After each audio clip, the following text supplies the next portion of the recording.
وَيَا آدَمُ اسْكُنْ أَنْتَ وَزَوْجُكَ الْجَنَّةَ، اے آدم skin انت رہ تو وزوجک اور تیری بیوی الجنت جنت میں، فَكُلَا مِنْ حَيْثُ شِئْتُمَا تم دونوں کھاؤ جہاں سے چاہو، وَلَا تَقْرَبَا هَذِهِ الشَّجَرَةَ اور اس درخت کے قریب نہیں جاؤ، فَتَكُونَا مِنَ الظَّالِمِينَ پس ہو جائیں گے آپ ظالموں سے۔ جب اللہ نے شیطان کو راندہ درگاہ کر دیا، اپنی بارگاہ سے نکال دیا، تو آدم علیہ السلام کو خطاب کر کے فرمایا کہ اب آپ رہو، یہ تو راندہ درگاہ ہو گیا، اس نے تو اب نکل جانا ہے یہاں، اس کا فیصلہ یہی ہے، آج جائے کل جائے پرسوں جائے، آپ یہاں رہو۔ تو آدم علیہ السلام نے رہنا شروع کر دیا، تو اللہ نے ایک پابندی لگائی کہ جو مرضی کھائیں پیے، بس ایک پابندی ہے کہ یہ جو درخت ہے اس کے قریب نہیں جانا، یہ نہیں کھانا۔ اگر آپ نے کھایا تو پھر آپ نے بھی ظلم کریں گے۔ چنانچہ آدم علیہ السلام نے رہنا شروع کیا۔ اب شیطان نے دیکھا کہ جن کی وجہ سے میں راندہ درگاہ ہوں، میرا فیصلہ آ چکا ہے، تو یہ جنت کے مزے کر رہا ہے۔ اب اس نے اپنی حرکتیں شروع کر دی، جو اللہ تعالیٰ نے کہا تھا کہ میں انسانوں کو بھٹکاؤں گا، گمراہ کروں گا۔ آدم علیہ السلام کے پاس ہے فوسوس لهما الشیطان، ان دونوں کو شیطان نے وسوسہ ڈالا، لِيُبْدِيَ لَهُمَا مَا وُرِيَ عَنْهُمَا مِنْ سَوْآتِهِمَا، لِيُبْدِيَ لَهُمَا تاکہ ظاہر کر دے ان دونوں کی، مَا وُرِيَ عَنْهُمَا جو چیز ان دونوں نے چھپائی ہوئی ہے، مِنْ سَوْآتِهِمَا ان کی شرمگاہوں میں سے، تاکہ ننگے ہو جائیں۔ ایسا وسوسہ ڈالا اور ایسی بات کی ترغیب دی کہ تاکہ دونوں ننگے ہو جائیں۔ وسوسہ کیا ڈالا؟ وَقَالَ مَا نَهَاكُمَا رَبُّكُمَا، کہا کہ منع کیا تم کو تو تمہارے رب نے اس درخت سے۔ وجہ کیا ہے؟ منع اس لیے کی ہے کہ اگر آپ نے یہ کھا لیا نا، إِلَّا أَن تَكُونَا مَلَكَيْنِ، تو پھر یہ خطرہ ہے کہ آپ دونوں فرشتے نہ بن جائیں۔ اللہ نہیں چاہتا کہ آپ فرشتہ بنیں، تو آپ اس کو کھائیں گے تو آپ فرشتہ بن جائیں گے، یا أَوْ تَكُونَا مِنَ الْخَالِدِينَ، یا آپ پھر ہمیشہ رہنے والے۔ یہ جو پھل کھاتا ہے نا اس کو دو چیزیں ملتی ہیں، یا تو فرشتہ بن جاتا ہے اور ہمیشہ ہمیشہ کے لیے جنت میں، یا یہ کہ فرشتہ نہیں بنتا لیکن ویسے جنت کا فیصلہ ہو جاتا ہے۔ اس لیے اللہ نے منع کیا ہے کہ تاکہ تم لوگ یہاں نہ رہو، تم بھی یہاں سے نکل جاؤ۔ یہ شیطان نے وسوسہ ڈالا۔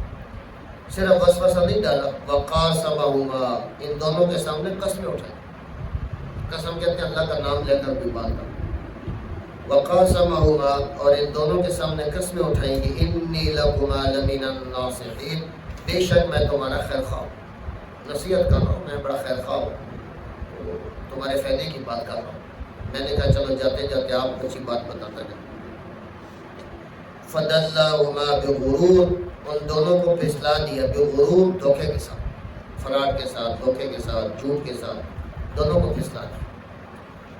پھسلانے کا نتیجہ یہ نکلا کہ فَلَمَّا ذَاقَا الشَّجَرَةَ بَدَتْ لَهُمَا سَوْآتُهُمَا، جب ان دونوں نے اس درخت کو چکھا، بدت لہما سواتہما ان کی شرمگاہیں ظاہر ہو گئی، کپڑا اتر گیا۔ وَتَفِقَا يَخْصِفَانِ عَلَيْهِمَا مِنْ وَرَقِ الْجَنَّةِ، وَتَفِقَا شروع ہو گئے، يَخْصِفَانِ عَلَيْهِمَا اپنے اوپر ڈھانپ رہے تھے، مِنْ وَرَقِ الْجَنَّةِ جنت کے پتے، جو پتے پڑے یہ تھے درختوں کے، وہ اٹھا اٹھا کر اپنی شرمگاہوں کو لگانے شروع کر دیا۔ یہ اللہ تعالیٰ نے انسان کے اندر فطرتی طور پر یہ شرم و حیا رکھا، تو فطرت ہے، یہ طبیعت ہے انسان کی، تو شروع ہو گئے، لگ گئے، شروع ہو گئے، تو شروع ہو گئے دونوں کے ڈھانپ رہے تھے اپنے اوپر میں ورق الجنت جنت کے پتے۔ وَنَادَاهُمَا رَبُّهُمَا أَلَمْ أَنْهَكُمَا ان دونوں کو آواز لگائی ان کے رب نے، أَلَمْ أَنْهَكُمَا میں نے تمہیں منع نہیں کیا تھا، عَنْ تِلْكُمَا الشَّجَرَةِ درخت سے، وَأَقُلْ لَكُمَا اور میں نے تم دونوں سے نہیں کہا تھا کہ إِنَّ الشَّيْطَانَ لَكُمْ عَدُوٌّ مُبِينٌ، بے شک شیطان تمہارا کھلا کھلا دشمن ہے، آپ کو بتایا تو تھا، پھر آپ اس کی باتوں میں آ گئے۔ تو یہ انسانی فطرت ہے، اللہ نے انسان کو بنایا ہی ایسا ہے، اللہ تعالیٰ چاہتے ہیں کہ ایسا ہو، انسان کو ایسا بنایا گیا، فرشتوں کو تو ایسا نہیں بنایا۔ اب فرشتے کسی کے دھوکے میں نہیں آتے، نہ شیطان کے دھوکے میں، نہ کسی اور کے دھوکے، وہ مخلوق اللہ نے ایسی بنائی ہے کہ وہ سر تاپا اللہ کی فرما بردار ہے، اللہ کی نافرمانی نہیں کرتی۔ انسان کو ایسا بنایا ہے کہ اس سے غلطیاں ہوں پھر معافی مانگے، اچھائیاں بھی کرے، برائیاں بھی کرے، معافی بھی مانگے، اللہ کو یہ پسند ہے۔ ایک ایسی مخلوق اللہ تعالیٰ بنانا چاہتا ہے۔ اللہ چونکہ خالق ہے، اس کی صفت ہے خالق، تو خالق وہ تب بھی خالق ہے جب مخلوق کو پیدا کرے۔ اگر کسی چیز کو پیدا نہیں کر رہا تو وہ خالق تو نہیں ہے. تو وہ خالق ہے، وہ طرح طرح کی مخلوق کو پیدا کرتا ہے. آسمان کو بنا دیا، پھر زمین کو بنا دیا، پھر درختوں کو بنا دیا، پھر آسمان کے اندر کیا کچھ رکھا ہے، زمین کے اندر کیا کچھ رکھ دیا، سمندر کی تہہ میں کیا کچھ رکھ دیا. اپنی جو صفت خلق ہے نا، اللہ اس کا اظہار کرتا ہے. تو کسی کے اندر بھی کوئی خصوصیت ہوتی ہے، کوئی میرا کوئی استعداد صلاحیت ہوتی ہے تو اس کا اظہار کرنا چاہتا ہے. تو اللہ نے بھی اپنی صفت کا اظہار کیا. جیسے کوئی شاعر ہو، اس کو لوگ سنیں نہ سنیں، اس کے شعروں کو کتابوں میں لکھے نہ لکھے، وہ شعر بناتا رہتا ہے، بناتا رہتا ہے، بناتا رہتا ہے، وہ رکھتا رہتا ہے بنا. اس کے ایک ذوق ہے، ایک شوق ہے اس کا. کوئی اچھا قاری اچھی تلاوت کرنا جانتا ہے تو بعد میں وہ خود بھی کمرے میں اکیلا بیٹھ کے تلاوت کرنی شروع کرتا ہے. اس کو مزہ آتا ہے، لطف آتا ہے تلاوت کرنے. کوئی نعت خان ہے، کوئی سنے نہ سنے، کوئی بیٹھے نہ بیٹھے، بلائے نہ بلائے، کبھی اس کو جوش آتا ہے وہ خود ہی نعت اٹھا دیتا ہے. تو یہ ایک خصوصیت ہوتی ہے، صفت ہوتی ہے جس کا اظہار کرتا ہے. تو اللہ کی کچھ صفتیں ایسی ہیں نا، وہ مضاف ہیں.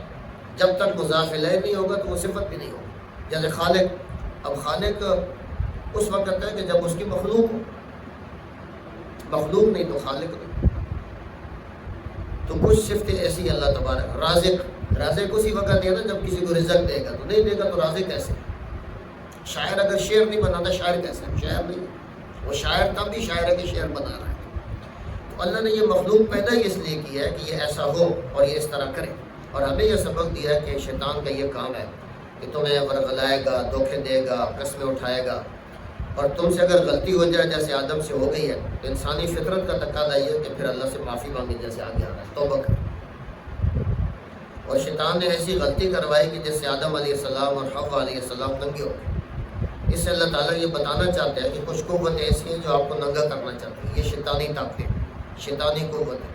جیسے آج کل کی مغربی تہذیب ہے، لباس کو چھوٹا کرتے کرتے کرتے کرتے ننگا کر دیا. وَقُلْ لَكُمَا إِنَّ الشَّيْطَانَ لَكُمْ عَدُوٌّ مُّبِينٌ. میں نے نہیں کہا تھا دشمن. قَالَ رَبَّنَا ظَلَمْنَا، دونوں بولے رَبَّنَا ظَلَمْنَا أَنفُسَنَا، اے ہمارا رب ہم نے اپنی جانوں پہ ظلم کیا ہے.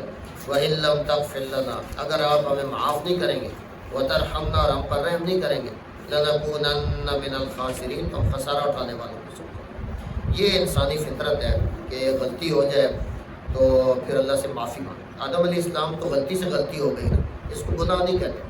انبیاء گناہوں سے معصوم ہیں، گناہوں سے معصوم ہیں. جیسے انسان روزہ رکھا اور غلطی سے کھانا کھا بیٹھے تو روزہ نہیں چھوڑتا. تو لیکن پھر بھی آدم علیہ السلام نے معافی مانگی، توبہ کی. لیکن شیطان کو دیکھیں، جان بوجھ کر گناہ کیا، صاف صاف گناہ کیا، پھر بھی معافی نہیں. تو اللہ تعالیٰ سے معافی مانگ رہے ہیں کہ اللہ ہمیں معاف کر دے. اللہ نے فرمایا اہبطوا بعضکم لبعض عدو، اتر جاؤ، آپ بھی چلے جاؤ یہاں سے. بعضکم لبعض عدو، تمہاری آپس میں دشمنی ہو، ایک دوسرے کے ساتھ دشمنی کر. یا تو انسان آپس میں ایک دوسرے کے دشمن ہوں گے، یہ بھی ٹھیک ہے مطلب. اور یہ کہ شیطان اور انسان کی دشمنی چلے گی، یہ بہکاتا رہے گا. کچھ لوگ اس کے بہکاوے میں آ کر پلٹیں گے بھی نہیں، کچھ پلٹیں گے، معافی مانگیں گے، توبہ کریں گے. تو یہ کشمکش اور یہ کشتی تمہاری چلتی رہے گی. وَلَكُمْ فِي الْأَرْضِ مُسْتَقَرٌّ، تمہارے لیے زمین جو ہے وہ مستقر ہے، رہنے کی جگہ. وَمَتَاعٌ إِلَىٰ حِينٍ، اور ایک وقت تک نفع اٹھانا ہے. اس وقت لمبی زندگی ہوتی تھی، کئی سو سال تک. اب 80-90 پہ آ گئے تو 80-90 تک تم فائدہ اٹھا لو. قَالَ فِيهَا تَحْيَوْنَ وَفِيهَا تَمُوتُونَ، اللہ نے فرمایا کہ اسی زمین کے اندر فِيهَا تَحْيَوْنَ، تم زندہ بھی ہوگے، نسل چلے گی تمہاری. وَفِيهَا تَمُوتُونَ، اسی میں مرو گی بھی صحیح، تو تمہاری موت بھی یہی ہے. وَمِنْهَا تُخْرَجُونَ، اور بالآخر اسی مٹی سے تم نکالے جاؤ. تو یہ واقعہ ہے.